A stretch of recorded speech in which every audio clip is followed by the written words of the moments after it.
Hey, good to be back again, man. I just can't seem to stay. Like yesterday, legitimate thing, doing my service, jury duty. Exactly 10 years ago, I did jury duty, called again, and I'll get into that story in just a minute. This is FESJC week. It is one of my favorite weeks of the year. I love going out to TPC Southwind. I love that we do our shows out there Wednesday, Thursday, and Friday. We got a whole bunch of people we got to thank for that, including the Memphis Sports Tourism Council, Kevin Kane, J.J. Greer, Melvin Gibson, and all that crew, First National Bank, Jason's Deli, the law offices of Arthur Horn. Haven't seen him in a bit. Nice to have him back on board. Ronnie Grizzani's Olive Branch Motorsports, Lucchese's East, Memphis Ace Hardware, Fratello's Steakhouse in Hernando. I've not been there, so I got to check that place out now. They're supporting us. I'm going to support them for sure. Jim's Place, that's the Great Grill, Town Village, Memphis Sports Tourism, which I've already mentioned, but I'm so happy that they have come aboard with us now for a few years. And we've got a new date for the new Hall of Fame class coming up. I'll get into that a little bit later in the week. Coletta's and all the leaderboard updates will be brought to you by Sissy's Log Cabin. And, of course, they are building a whole new building away from where James Davis is. They're building this new standalone right at the corner of Poplar and Grove Park. So we will be out there tomorrow. I'll try to, if I can, got to get Jack Salmons on, who's been a part of this thing. He's the last of the remaining regime, going all the way back to guys like Dutch Akers, who was just terrific. All those people that really started this tournament at Colonial years and years ago. Actually, the first of the Pro Tour stops was way, way long ago when Byron Nelson won his 11th in a row at Chickasaw Country Club. So it goes back a long, long way. I don't believe Salmons was involved in that when he might have been a kid. But he's been involved in all these things. He helped save the tournament with when Stanford went away after that scandal. Smith and Nephew came aboard for just a little bit, and then, of course, FedEx kept this thing going, and we'll keep this thing going. There is a new schedule out. We'll get to that in just a second. Team USA routed Puerto Rico last night. It was the beginning of the FIBA World Cup. This is sort of a training camp thing. But in that starting lineup was Jalen Brunson. And I've been reading tweets from people who I really sometimes wonder if they know basketball, who thinks that Brunson is not the guy. Brunson, according to Steve Kerr, the coach, he's really going to be the leader of this team. The star is going to be Anthony Edwards. It's going to be like Durant was 10 or 12 years ago. The star is going to be Anthony Edwards. Bridges started, Ingram started, and then the fifth starter is your center, and that is Triple J, who really began the game quite well, who what was he cited? The most improved player, or talking about the accolade he got at the camp? Yes, they said. I think it's the most impressive player at camp. Maybe that was just people talk. I can't remember what exactly it was, but some people were saying he was the most impressive player at their camp. Right. Well, clearly last night when they were talking about it as a unit, they were going. They were running the offense at particular times through him, but. I think it might have been Brandon Ingram who said it. He goes, well, you've got the Defensive Player of the Year in the middle. I mean, and that was really how they turned things around. They were down like 6-2, and then they really just started to defend, and they got a lot of steals and transition brings. I think Edwards had 4 steals, and that led to transition buckets. And you've got the Defensive Player of the Year in Triple J back there. This will be a fun team to watch. I'm looking forward to seeing this. Is the new generation. This is the new USA team. It's really, I think, impressive that Jaren Jackson Jr. has elevated himself to the position where he is now considered one of our country's best players to represent this country in not just this FIBA World Cup, but next year in Paris. Because this is the team, I think. Now, a lot of times they add superstars that didn't want to be a part of this. But it is nice to see the recognition that he is getting and that he is absolutely starting on this team. While we're on basketball, you know the Tigers just concluded this successful trip to the Dominican Republic. And we're going to talk about that with Jason Munz, who was there. Apparently, it was a very interesting trip because there was logistic troubles. The resort was far away from the airport and some of the venues. There was a bus that couldn't get through in the first game. Quinones went crazy. David Jones played for the Dominican team. He's going to be a member of the Memphis team sooner or later. And just the bonding that took place, I know they went to a Top Golf place. I don't think it was Top Golf, but a place like that for some bonding. And I think they went kayaking. I don't know what happened to Caleb Mills. He got some sort of an injury out there, or misstepped, or fell down some stairs, or something crazy. We'll get into that. That will be with Jason Munz. And then, of course, the women's national team, while I've been away, didn't get through in one of the most cruelest ways. First of all, they should have won the game 2-0, 3-0 maybe. I mean, they had so many chances. They dominated the game. What was it, like 58% to 42% possession time? In the first half, Sweden had one shot on goal. I think in the end, it was 11 shots to 6, something like that.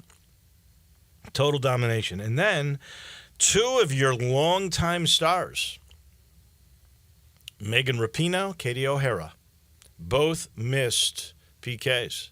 And your new star, Sophia Smith, missed PKs. And then you had your goalie make this incredible save, but with the instant replay they have, what is it called, AVR? VAR. VAR. Video something replay, right? Yeah, it has to be right. I'll look it up. VAR. And it shows when the goalie hits the ball up in the air, there's enough English that it comes down, and before she can swipe it away again, it clears the goal line by a millimeter. It looks like maybe 2 or 3 strands of human hair. That's how much it clears it by. But it clears it. It's goal. It's the right call. Video assistant referee. Video assistant referee. Really the first iteration of AI, as far as I can tell. It looks like it was right to me, and that was unfortunate. So where does the USA go from here? There's the retirement of Rapinoe. There's the retirement of Julie Ertz, which she's only 31. She was great in this thing. I hope she has reconsiders all of that. And Matto will join us at about 10:48 for all of that. Before we get back into some of these other stories, I just want to reflect for just a second on the passing of Sylvester Ford Sr., the long-time coach, the legend, who lived a great life. He was 86 years old at Fairleigh High School. I believe a few years ago they actually named the gym after him, appropriately so. The guy won almost 700 games. He is the 4th winningest coach in Memphis prep history. Won the state title with Fairleigh in 1993. That year, that team went 37-1. On that team, Deuce Ford, Sylvester's son, who's now a coach, I think, at Fairleigh. So Deuce was on that team. Marlon Towns was a great player. So was Vincent Rainey. Cedric Miller, who's now a great football coach and was a great football Tiger player, was on that team. So he was the beef inside. And a guy named Sammy Clark. They were the makeup of that team. There were so many great players that came through Sylvester Ford Sr. that he got full scholarships for. Corey Beck, Dwight Stewart, Elmer Martin, 3 of the guys that come to my mind. Our own Doc Holliday, Channel 5 sports director. He was a player. I don't think he was on that 93 team. I think he had already graduated, but he played for Sylvester Ford Sr. Sylvester Ford Sr. was a hard-nosed guy. I mean, he would get in players' faces, and those players reacted to him. The one thing I'll always remember, and I even asked Doc about this, was that he would get so animated and talk so quickly. I swear to you, I never could figure out how they understood what the heck he was saying. It was really something, but they knew, and they reacted. And what a really terrific life well lived. Sylvester Ford Sr. to Deuce, to his entire family, our thoughts, our prayers. But 86 years of age, wow, what a great life, and what a leader of men that Sylvester Ford Sr. was.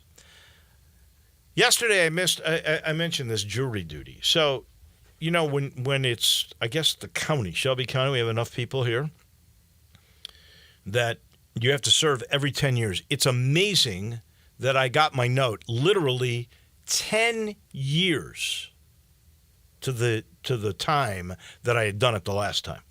So don't be surprised if you've had jury duty, and let's say you had it in 24 or 14. You're going to get called again next year, 24. Just letting you know. And I don't quite understand the whole way the system works. I know it's population-based. For instance, if you were in a county that had a lot less people, sometimes it's every 3 years that you might have to do your duty as a member of a jury. But the thing that gets me about it, and it's necessary, there's no question about it. It's very necessary. But they called 300 people there yesterday. So you get there at 9. I got there at 8:30 because I wasn't sure where I was parking and all this other stuff.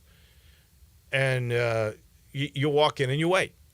And then they give you about a half hour to be late. And the lady comes in and she goes over the whole thing. And she's pretty funny. She's the coordinator of juries. And then she leaves. And then about 25, 30 minutes later, she comes back and she calls 44 people. Group 1, Group 2, or whatever the heck the group was. I think that was Group 2, Group 4. It's random, however they do it. There's like 300 people that get called each week. And so 44 people leave. You never see them again. We go to lunch. We come back.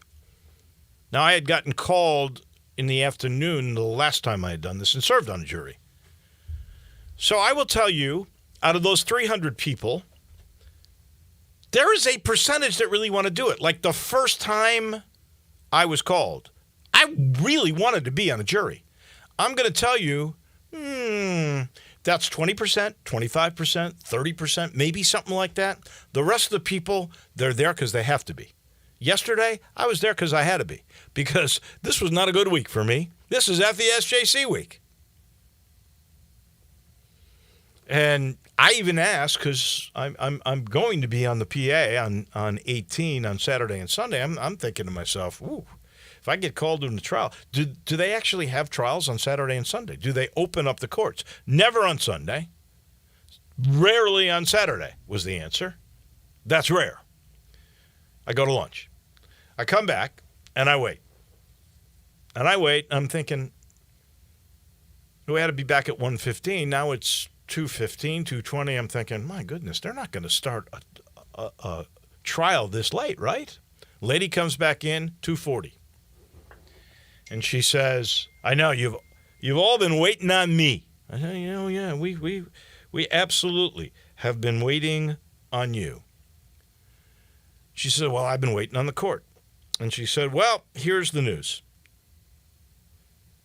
Nothing is starting today, but there's 3 things tomorrow. They're all going to be sequestered trials. So we want all of you, go home now, and when you come back tomorrow, pack your bags.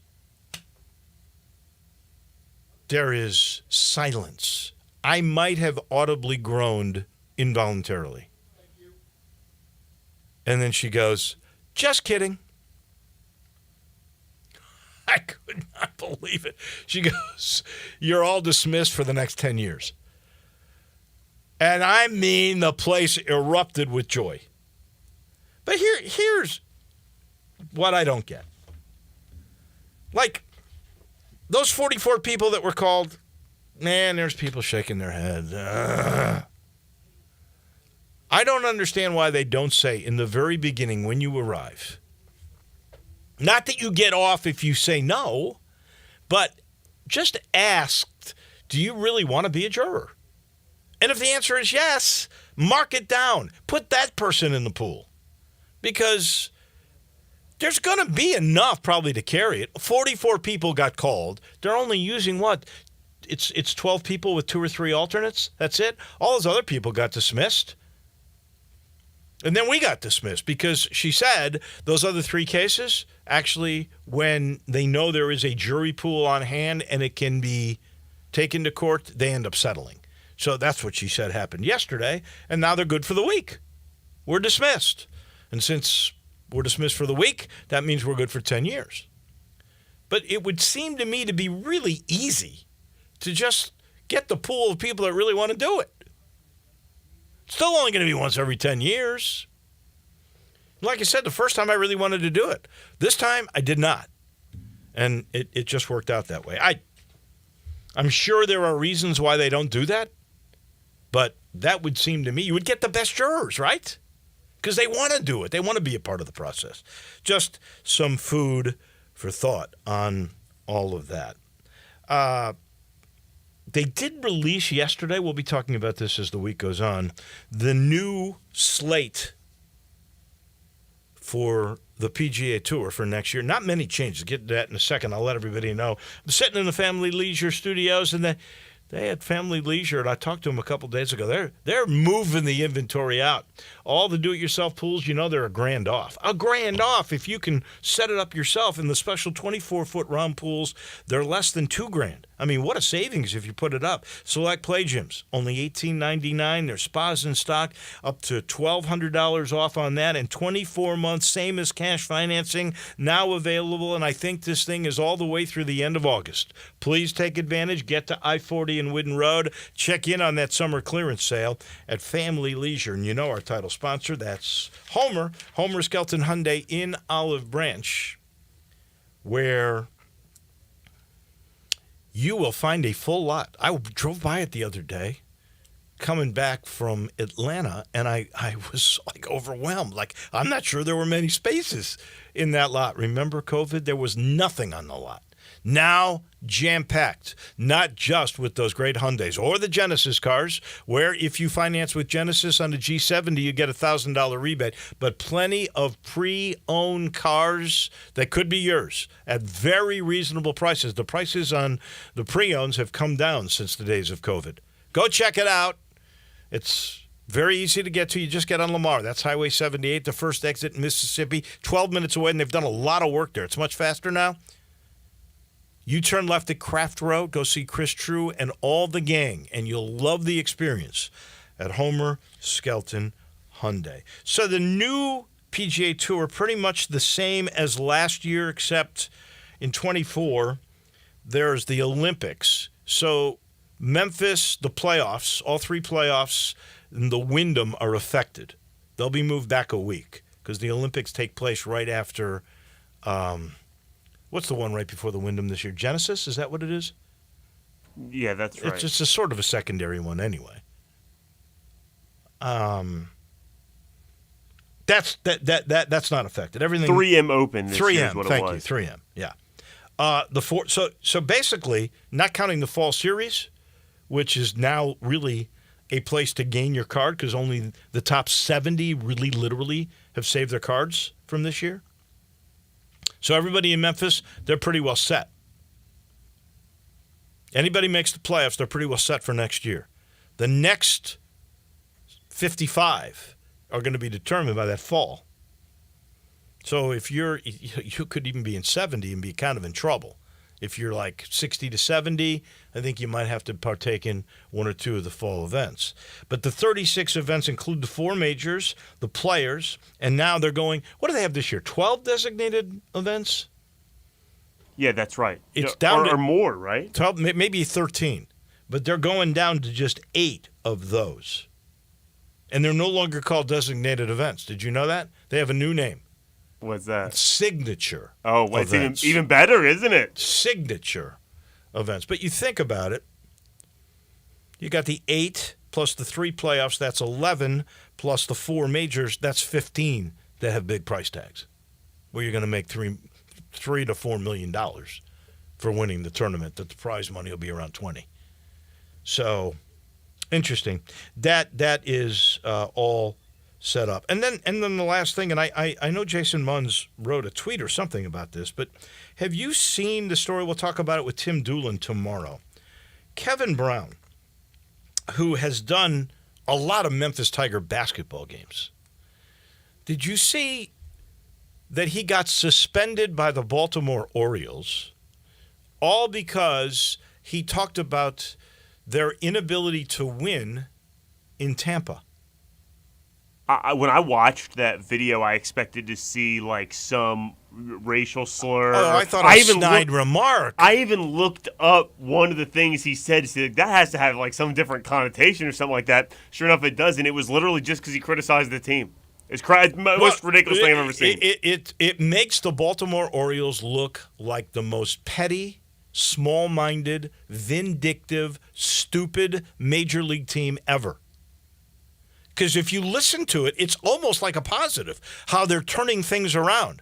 And plus which, why are you suspending this guy? This was planned out by a producer and the director. Because there's a graphic that they use in the open, in the piece that he's talking about. So you basically should have suspended not only Kevin Brown, you should have suspended the producer, the director, the graphics person, half the truck, and the PR people, because it was in their game notes. In their game notes. It makes me think there has to be more to this story behind, because it's so ridiculous. It makes you think that, but it probably isn't. I think it's stupid. That would be terrible if there isn't. I mean, the owner, I'm making this up because I don't know, but something along the line, somebody in power made a remark about how angry they were that would be on their broadcast, and somebody overreacted. That's my bet, because I doubt Kevin Brown did anything else, because I think it would have come out already. I think that the Orioles, in their defense, which, because this looks like it's indefensible, would have leaked that story to say, well, there's something else here. They never did. This is an overreaction to somebody making a stupid remark, somebody in power. I just can't get it, and it really does make the Orioles look bad. And I'll bet you Kevin Brown finds a new team in the major leagues to work for. No kidding. Wow, why would you want to work for that crew? All right. This portion of the show brought to you by Conway. Conway Services, heating, cooling, plumbing, electric. You know they do it they do it all. They do the tune-up. That's the 16-point Energy Saver Super Tune-up. We're getting to the end of summer here, but we still got some hot days. I hope your system's in good shape. But if it isn't, 384-3511. If you need any kind of help, or a new system, because they've got them really priced nicely right now, call 384-3511. I think of the guys as the men in shining armor coming to save the day. That's what they do. If you call 384-3511, Conway Services, heating, cooling, plumbing, and electric. Jason Munz on the Tigers' trip to the Dominican Republic. That comes your way in a minute. Start your day with Sports 56 Mornings with Greg Gaston and Eli Savoy. Weekday mornings from 7 to 10, right here on Sports 56 and 98.5 FM. Response to the all-new Genesis Diamonds has been incredible. Hey, it's Eric Hasseltine, and listen up. People are loving what Genesis has brought to Memphis. It's more fine jewelry than you've ever seen in one place at prices you never thought possible. What's the Genesis secret? The owner was born and raised in the diamond industry in Tel Aviv. After selling wholesale to ordinary high-end jewelry retailers, he hated the insane markups they were getting away with. So he stopped selling to the stores and started selling direct to the public. That philosophy is still what drives Genesis as they continue to sell the highest quality diamonds at true, no middleman direct importer prices. With international connections and massive buying power, Genesis has what it takes to beat anyone else's price every day on every diamond. This goes for natural diamonds as well as lab-grown diamonds. Discover Genesis Diamonds, forever changing how people in Memphis buy diamonds and fine jewelry. Now open in Poplar Commons at Poplar & Perkins Extended, the official jeweler of the Tennessee Titans.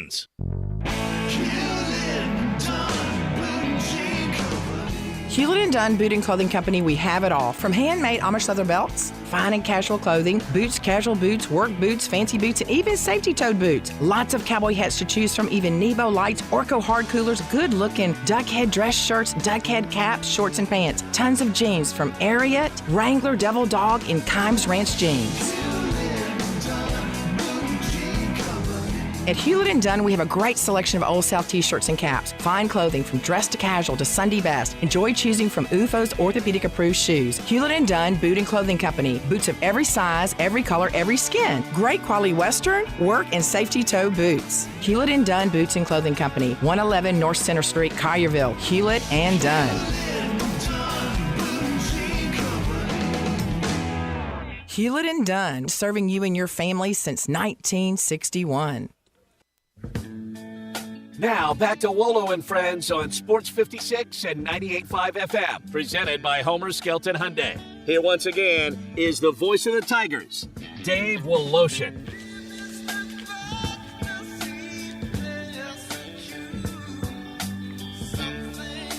Oh, we got so much to talk with Jason Munz about. It's crazy.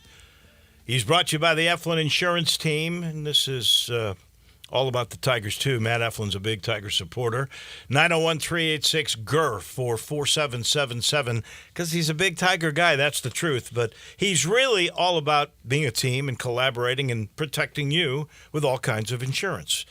For instance, he'll sit down and get to know your family, who they are, what their ages are, what your needs may be, what your budget is, and then he'll pick out the very best protection for you with a home program, auto insurance, or, very important, life insurance. Same thing with commercial insurance. If you've got a small to mid-sized business, he'll get to know you, your product, your employees, what your budget is. He'll protect everything about it. He'll even forecast your business out. All you got to do is make that call, 901-386-GUR. Get that protection with the Eflin Insurance Team. Jason Munz, fresh from the Dominican Republic, driving on all those little dirt roads, navigating his way all the way around. I heard a little birdie told me no air conditioning in your rental car. Crazy stuff. What a trip. Success? Is that the word you use to describe it? Good morning. Good morning, Wolo. Yeah, it was. The trip was interesting. The trip was eventful. The trip was stressful. The trip was at times fun. It was eye-opening. It was all sorts of different things. And yes, it was hot. I learned that, like that hit me very quickly that it was going to be a hot week, but yeah, successful. I think it certainly is an apt descriptor when you're talking about it from the basketball perspective. I mean, like I would argue that probably 98 to 99% of preseason international exhibition trips that Division I colleges take each year are little else than having a good time, getting to know each other, bonding, all that stuff that you hear about, and getting in some run. Okay, like yeah, I mean, sure, there's basketball that is being played, but it is not against very high level competition. I mean, you know, that's just the reality. Certainly not pro players and national teams. No, I mean, like, you know, and that's exactly. I mean, you got Lester Quinones on the other side. You got L.J. Figueroa, Justin Minaya, who have been pros at one point or another, or are still. I mean, you've got guys that are 37 years old on the other side, and not only that, for heaven's sakes, you're doing it in front of 8,000 plus. I mean, I would say that there. I mean, Wikipedia says that the capacity of that first building they played in Santo Domingo was 82 and change. I think something like that. Right. Mm-hmm. I would think it was somewhere right around there, maybe even a little more, because on the floor it was standing room only. There were people who were on the floor who were not in seats, and you know, when I looked up into the crowd, I didn't see an empty seat in the building. So it was it was electric. You know, like what you might imagine if you've ever been to a like a soccer game, a soccer match in like a foreign country where soccer is a really, really, really big deal. You know, obviously the crowd wasn't as big as it is for most of these soccer matches, but still the excitement and enthusiasm and fervor and passion is still there. I mean, obviously, granted, it's on a much smaller scale, but the building is still full, and it's indoors, and it's loud. Every single time the Dominican national team, did something positive, the place erupted. I mean, like, every time. It didn't matter.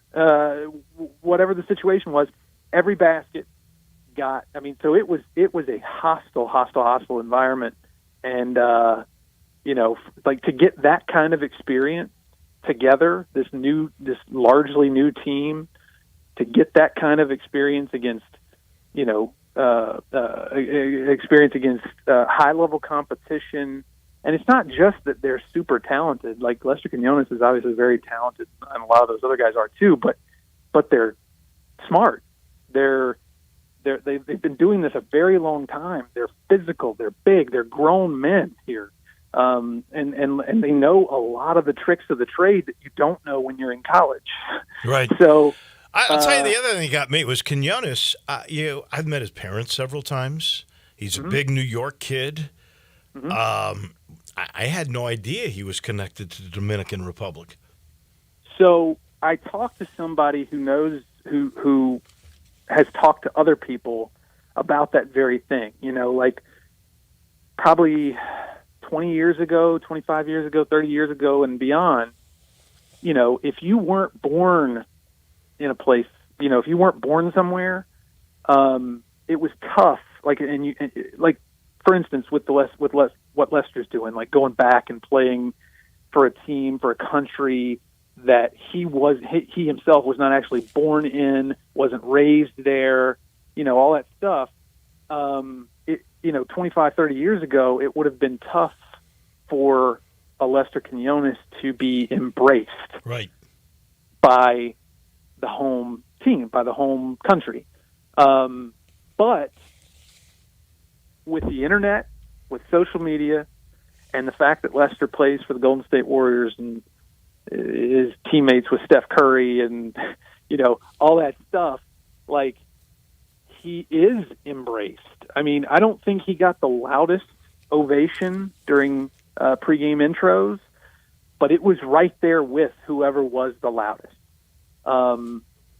There were several starters who didn't even come close to the ovation that Lester Quinones got. So he that's the other thing about Lester is he's got that flair. Yeah. Like he's got that flash and that style and that panache that plays really well in sports in general, but also in places like the Dominican Republic. And he's also incredibly talented on top of it. And for him to go out there and hang 30 on his former team, I mean, and that's the other thing. A lot of those people, it was no secret to them that he was playing against his former team. So it made for a really, really special night, special experience. And again, one of those things that you can't really put a price on if you're Memphis, because you 9 times out of 10, 9.9 times out of 10, you go on a summer trip, you're playing against guys who are, getting off their shift at the local, whatever, at the local eatery, at the local diner. So this trip was not that by any stretch of the imagination for the first 2 games. I think the last game, competition level was definitely lowered, but those first 2 games, I think it'll be something that by the end of the season they'll still be talking about and still be drawing on those 2 experiences. The other aspect was the first game you played against a guy that you think is going to be big for you. I mean, the David Jones story. What is that?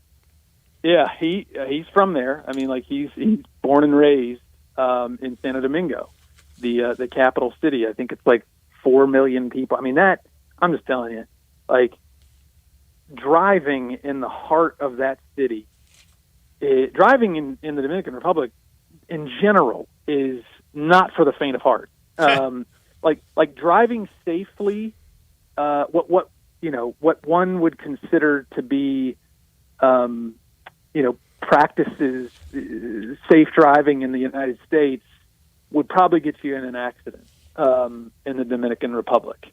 And so, I mean, it's just different. It's just a different whole thing with driving in the Dominican Republic. And so, it was especially in Santo Domingo where it was very, very nerve wracking. But getting back to David Jones, it's not enough that you're going up against a lot of these guys who either are currently pro players, currently NBA players, or were pro players / NBA players, and definitely were high level. I mean, they had one guy, Eloy Vargas, who played at St. John's in that first game. But David Jones, a guy who it was kind of surreal, and he even admitted it to me. He was like, it was pretty weird, going out there and thinking for the last 2 or 3 months, I'm going to be playing with these guys. I need to get to know them a little bit and this and that. And then you go out there and you're playing for your country against the guys who you're probably going to be. One of them is going to be your roommate, possibly here in the next couple of weeks. And he goes out and scores 12 points and has a big steal and fast break dunk there at the end. I mean, he is. If you could put the loss aside and the fact that he was the enemy for that night, you got to be really excited if you're a Memphis fan based on what he showed and the fact that you're going to be adding him to an already strong roster. It's got another reason to feel good leaving the Dominican Republic. He is going to be on the team, right? I mean, that's pretty. That's what he told me. Yeah. Okay. Yeah. I mean, I asked him point blank. I said, well, are you coming? And he said, I gotta finish school. I don't know. I don't think that he means that he is still in classes currently. I don't think that's what he means. I think what he meant was they've got to finish, whatever behind the scenes red tape, academic stuff that needs to be ironed out with credits, transferring and stuff like that. I think that's what he meant, that needs to get finished. And then he's got to get his student visa situation finalized. I think he has to reapply every year, and he even named it by name. The form is like an I-20 form or something like that. Right. And he's got to get that done, and once that's done, he'll be here. All right, what were the biggest pleasant surprises for you? Nick Jourdain was one. I think, he will potentially be, depending on what happens with DeAndre Williams. Even if DeAndre gets the waiver and is allowed to play another season at Memphis, I still think Nick Jourdain is going to be a big part of this team, and I don't think that, he got a lot of fanfare when he signed and came here, and certainly hasn't had much since he got here back in May. But look, he's going to be a factor. He's long, he's very good defensively, and as we all know, Penny Hardaway loves his defense, and so he's going to find minutes. Like, he's going to get real significant minutes. And so I would. What I saw from him, I was pleasantly surprised. Also, Carl Scherenfant and Ashton Hardaway, 2 of the 3 freshmen that are currently on campus. Carl is like he and Ashton both are going to make Penny make some hard decisions. I think. Penny went out and got all these transfers, thinking experience wins, and you can't really win that much with freshmen. So I went out and got a few freshmen last November. I need to go out and get myself a bunch of transfers and problem solved, right? Well, yeah, kinda. But now you've got a little bit of a problem because if you want to be as good as you can be from a team standpoint, well, Carl Scherenfant and Ashton Hardaway are going to have something to say about that. And well, J.J. Taylor had a good third game, too. What do you do about him? He did. I mean, he didn't have – he was – I mean, I'm not going to say he was invisible in the first two games, but he certainly did not play very well in the first two games. And so that was also pleasantly – that was a pleasant thing that he rebounded, and I think he scored 22 points in that third game. It helped that there was no Jaquan Walton in that game, and it helped that there was no Caleb Mills in that game. So he was able to play a few more minutes. But speaking of which, what happened to those guys? What's the story Caleb, on Mills? Had a great first game. He did. 18 points, 8 rebounds against the Dominican national team. I think 12 of his 18 points were in the second half. We asked Penny after the game, and the way he explained it was very minor injury. Didn't really want to go into specifics too much about, the nature of the injury. He just, I believe his exact phrasing was little scrapes. So don't really know exactly what that means. It sounds like maybe there was a tumble or something somewhere. But yeah, I mean, everybody I've talked to says it's minor, and there was a chance he was going to play in the third game, and they just held him out for, because why? Why would you? This is somebody who doesn't need those minutes on his legs. So they held him out. But he's going to be fine. Who was the other one? Jaquan. Jaquan, who scored 27 points and had 14 rebounds in the second game. I mean, what? Talking about a pleasant surprise. I wouldn't say he was a surprise, though, because he shot 40% from three last year for Wichita State, was their leading scorer in the AAC. It sounds like he just got sick. Sounds like Rick Stansberry was also not feeling very well for that third game, and like he wasn't there. Bad salmon or something like that, I think I read from you. All right, real quick, and we'll talk next Monday. We got a lot to talk about because we haven't gotten to either Williams kid or Malcolm Dandridge or any of that, but you did a really interesting and a sit-down that you did with Penny Hardaway about the first 5 years, what he regrets, what he doesn't. We'll do that on Monday. But how good is this team right now? How good is this team if Williams joins? Well, so I don't know if you saw, but Joe Lunardi put out an update, a bracketology update this morning, and did not see it. I don't know what Memphis was before in the last bracketology update, but it shows the little arrow, the little upward arrow, if they've moved up, and so they were lower than what they are this morning, and this morning he's got them as a 7 in his bracketology, a 7 seed facing a 10 seeded Indiana and Charlotte in the same quadrant as Tennessee and Iona in Charlotte. So that would be amazing. But I think that that feels about right to me, honestly. Based on what they showed, based on the fact that now in the last 2 weeks you've added Javon Quinterly, Jaquan Walton, Jordan Brown, Jalen Young. Those 4 guys have all come on campus officially now. And if you add David Jones, and then when you add David Jones, and if you add DeAndre Williams, I mean, gotta be a 5 or a 4, don't you? Yeah, I mean, to me, maybe even a little higher. I think that roster, especially if you add those 2 guys, is top 15. You can't convince me otherwise. That's a preseason top 15 roster. Love it. Jason, thank you so much. We appreciate it. We'll talk to you next Monday. Glad you're home safe and sound. Thanks, Wolo. Appreciate it. That's our man. That is Jason Munns from the Commercial Appeal. He is brought to you in part by Memphis City Golf. Oh, what a good day to go play. Greens will be soft. It's supposed to be just cloudy the rest of the day. I don't think it's going to be that hot because of the clouds. Perfect day to go play Galloway. Pine Hill, the new Pine Hill. Ooh, is that cool? If you haven't played or taken your child to play Overton Park since they redid it, please do that quickly. You will love it. And I drove by Audubon the other day. Man, is it gorgeous. And don't forget, there's Fox Meadows. There's Whitehaven. So many great golf courses that the city of Memphis has put together. They get it.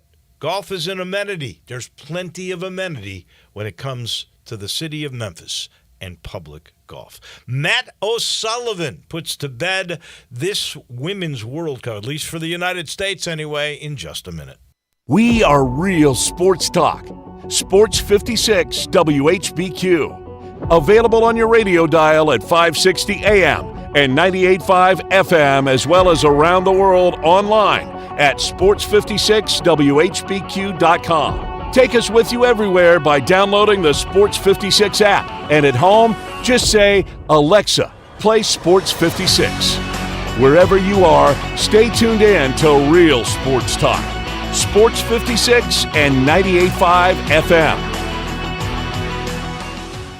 Simple, smooth, and every sip as easy as the last. Tito's handmade vodka tastes just as good with tap water as it does with your favorite mixer. Back in the day, Tito distilled, hand-bottled, taste-tested, sent to a few friends, then taste-tested again to give you the finest juice around. No frills, no flavors, no fancy labels, just the good stuff. Just Tito's. For recipes, videos, and more, visit Tito'sVodka.com. Distilled and bottled in Austin, Texas, 40% alcohol by volume, namely 80 proof, crafted to be savored responsibly. For the ones who work hard to ensure their crew can always go the extra mile, and the ones who get in early so everyone can go home on time, there's Grainger, offering professional-grade supplies backed by product experts so you can quickly and easily find what you need. Plus, you can count on access to a committed team ready to go the extra mile for you. Call, click Grainger.com, or just stop by. Grainger, for the ones who get it done. The FedEx St. Jude Championship returns to TPC Southwind, August 9th through the 13th.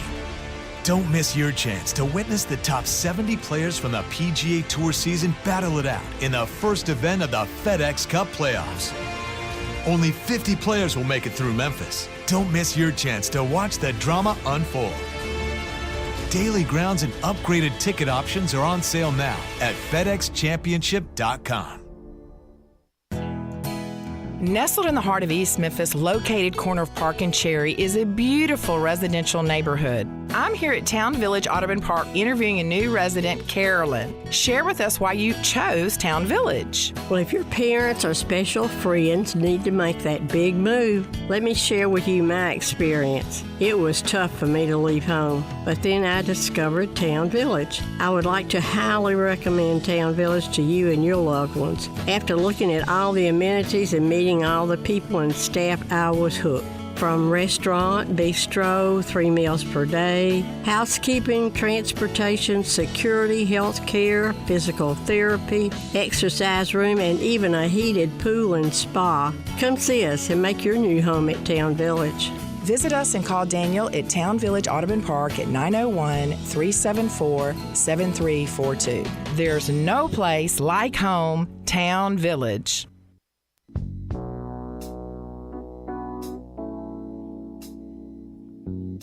Now, back to Wolo and Friends on Sports 56 and 98.5 FM, presented by Homer Skelton Hyundai. Here once again is the voice of the Tigers, Dave Woloshin. Best word I could think of to describe the way the United States women's national soccer team got bounced out of the World Cup by Sweden would be cruel. In PKs, veterans from teams of legacy that missed PKs, domination of a game that didn't go the U.S. way. Incredible. What does that mean for the future? The guy with all the answers lives down in Atlanta, the former soccer rocker. That would be Matt O'Sullivan. Good morning, Willow. Good morning. I thought for sure the women were going to win this game as it was unfolding. They just dominated everything. They did. They actually they finally showed up, so to speak, and they did dominate the game. I will say the goalkeeper made some tremendous saves for Sweden. She did. But remember, Sweden was ranked number 3 in the world coming into this, and they've owned the U.S. in the last 4 meetings in World Cup play or international play. Chances. Again, similar to games, people forget, and you go back to the Portugal game, where we didn't play particularly well. But, if we had won the Portugal game 4-0, Willow, we would have still been seeded second. Well, and rightfully so. Netherlands was, right. Because the better team. Because the Netherlands went and beat Vietnam 7-0 to make sure that they get the top seed. And what I want to tell you is, of the 8 teams left, 7 of the 8 are top seeds. Those are the guys that were playing that figured out a way to get on a roll and play well during the World Cup. Okay, we've got. So the U.S. is the only top seeded team not in. They were not top seeded. Actually, Spain. Let's see. So who would have been the one? Well, originally they were the number 1 seed, right? I mean, they were the top seed to begin with. Yeah, they were ranked number 1, but I'm talking about within the group standings. Okay. The top team went one direction. The second place team went another direction. One's played 2 back and forth. Only one number 2 team coming out of the group survived. So the group winners, 7 of the 8 group winners made it through. Yeah. 6 of the 10 are ranked in the top 10. U.S., Germany, Canada, and Brazil were all ranked top 10 going into the World Cup. Either they didn't get out of the group, as is the case with 3 of them, or with the USA, they got bounced in the first playoff game or the group, the single elimination game. Go ahead. I was going to say that the uniqueness to that is Colombia was ranked 25 coming in. Okay. Jamaica was ranked 43. Colombia beat Jamaica last night or night before, 1-0. Very close game, good game. But England got taken to PKs by Nigeria that was ranked 40th. This is the closing of the abilities worldwide. We talked about this last time I was on. You know what? You got American players going all over. You have countries like Morocco ranked 72 coming into the World Cup. They got into the group of 16. Massive. You know what they did? Let's see, how many years ago? 2008, they formed a women's academy that had the exact same training facilities as the men's. The gap is closing. The U.S. now has to say, okay, guess what? We didn't get where we thought or wanted to get.